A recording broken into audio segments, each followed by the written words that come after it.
Quando a gente está falando de direito previdenciário, né, a gente tem lá a nossa lei 8.213 de 91, que é a lei que trata das espécies de benefício que são concedidos dentro do nosso ordenamento jurídico. Então, a Seguridade Social, o que ela prevê? Ela prevê uma série de situações, que a gente brinca de sinistros, que acontecem ao longo da vida de uma pessoa e que, quando aquilo ocorre, dá direito à concessão de benefício.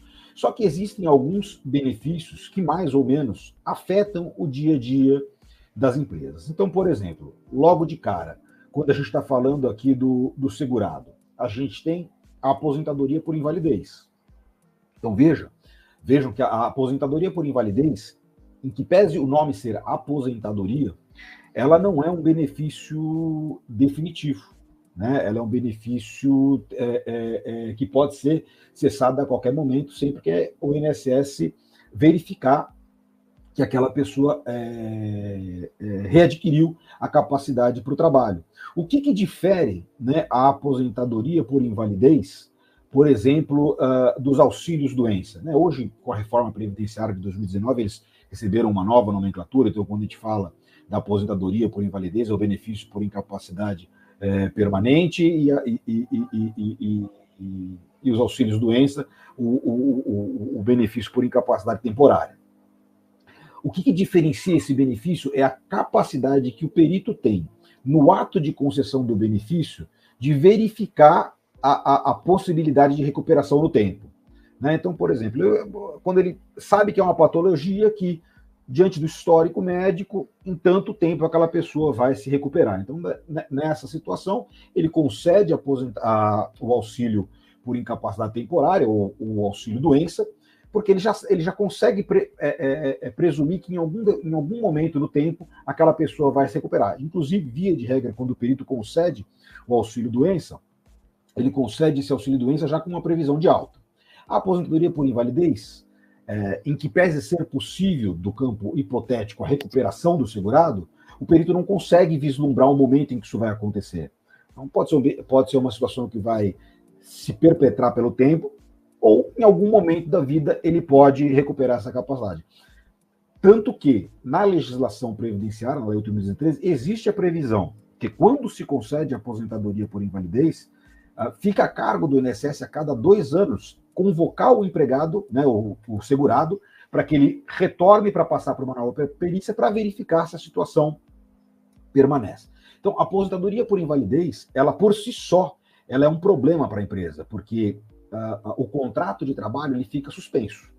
Então, nada pode ser feito com aquele contrato de trabalho. A empresa não pode demitir, né? A empresa não pode tirar aquele empregado da folha, enquanto ele não recuperar a sua condição para o trabalho ou quando ele tiver a concessão de algum outro tipo de benefício substitutivo à aposentadoria por invalidez. E quando a gente está falando daquele decorrente de natureza acidentária, ou seja, doença ocupacional ou acidente de trabalho, ele ainda vai gerar um custo direto, né, que é o recolhimento do fundo de garantia durante o período em que houver o afastamento. Então, a gestão correta dessa informação e o acompanhamento e monitoramento das aposentadorias por invalidez é de suma importância. A aposentadoria especial, a gente vai ver mais adiante, eu vou tratar brevemente, mas ela também impacta, porque existe uma tributação específica, né, destinada ao custeio das aposentadorias especiais, e também existe uma previsão no nosso ordenamento jurídico previdenciário de que aquele que se aposenta especial, ele não pode retornar ao trabalho, a alguma atividade que o sujeite a agentes nocivos, ou seja, agentes que dariam a possibilidade da concessão de aposentadoria especial.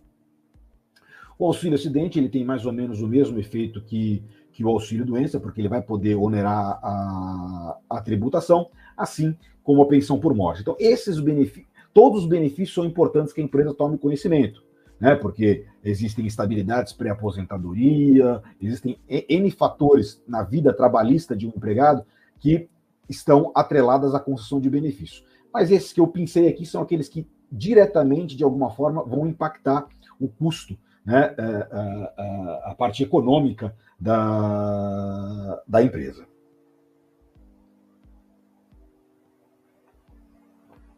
Então, aqui brevemente, né, uma distinção feita já num primeiro momento para que a empresa entenda a importância de uma cultura de saúde, segurança e trabalho. Aqueles benefícios que são decorrentes de acidente de trabalho e doença ocupacional, eles não só geram, como eu disse, o depósito, a manutenção do depósito do fundo de garantia no período de afastamento, né? Ou seja, a empresa precisa continuar fazendo o recolhimento do fundo de garantia do empregado durante o afastamento, como também geram, no retorno ao trabalho, uma estabilidade provisória de 1 ano. Então, quer dizer, cessou o benefício, o empregado retornou legalmente, falando só do que está previsto na Lei 8.213, isso sem falar nas previsões estabelecidas em convenções coletivas de trabalho, que às vezes até aumentam esse prazo de estabilidade. Aquele empregado fica sem poder ser demitido pelo período de pelo menos 1 ano. Quando a gente está falando de doenças não relacionadas com o trabalho, não existe essa estabilidade no retorno, né? E também cessam-se os depósitos fundiários durante o período de afastamento, ou seja, não é ônus do empregador fazer esse recolhimento. Isso parece bobagem, né? O depósito fundiário lá na casa de 8% sobre a remuneração do empregado pode parecer bobagem. Entretanto, né, quando a gente está falando num empregado, às vezes, que vai precisar ser substituído por uma mão de obra temporária, que vai gerar um custo para a empresa, isso pode aumentar, né, o prejuízo que a sinistralidade acidentária traz para a folha de pagamento.